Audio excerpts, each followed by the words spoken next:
আজ বৃহস্পতিবার ভক্তদের উদ্দেশ্যে বলছি, বহু দূরান্ত থেকে ভক্তরা এই টিভি দেখে পুজো পাঠাচ্ছে ওনাদের নামে। আজকে পুজো সম্পূর্ণ করা হলো। যাদের দীর্ঘদিন ধরে সন্তান হয়নি, অনেক জায়গায় ঘুরেছে, কিচ্ছু হয়নি, একবার মাকে বিশ্বাস করে কত ভক্তরা পুজো পাঠিয়ে ওনাদের সন্তান হয়েছে, সব গোপাল দান করে গেছে। জয় সোনামায়ের জয়। ভক্তদের উদ্দেশ্যে বলছি, যে কোনো সমস্যা, চাকরিতে বাধা, বিয়েতে বাধা, কর্মস্থলেতে বাধা, যে কোনো সমস্যা নিয়ে পুজো পাঠালে তোমাদের মনস্কামনা পূর্ণ হচ্ছে। কত ভক্তরা হচ্ছে।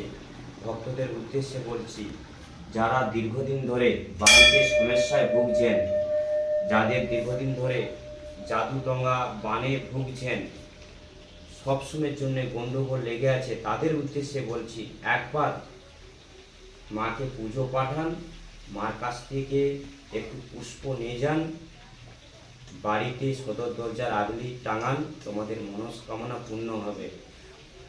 মন্দিরে আসতে নাও পারলে বাড়িতে বসে তোমাদের মনস্কামনা পূর্ণ হবে। তোমরা মায়ের জপ করুন, ওম মাং মনসা দেবয় নমঃ। 3টা করে ধূপ দেখাবেন, মাকে মনের কথা, কষ্টের কথা, দুঃখের কথা জানাবেন। জয় সোনামায়ের জয়। সব ভক্তদের নামে আমি আরতি করছি।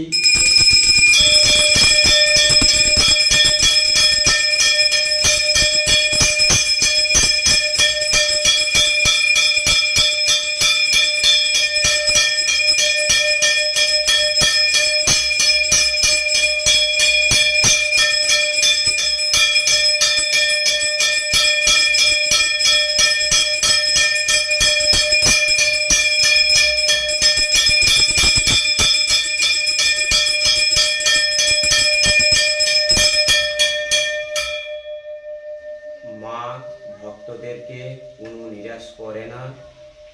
মার কাছে খালি হাতে আসলে ভরা হাতে যাবেন, এইটুকু মা জীবন্ত বসে আছে।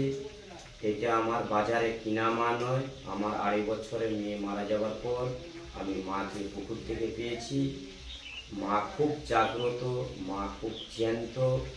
একবার মায়ের দর্শন করলে তোমাদের মনস্কামনা পূর্ণ হয়ে যাবে। মাকে তো সবাই জানে, মা নিজে মত্ত লোকে পুজো নেওয়ার জন্যে কত কি করেছে, লড়াই করেছে। মা আজকে জগতের মা, সবার মা। এইটুকুটা আমি কামনা করি। যারা দীর্ঘদিন ধরে অনেক জায়গাতে ঠকেছেন, একবার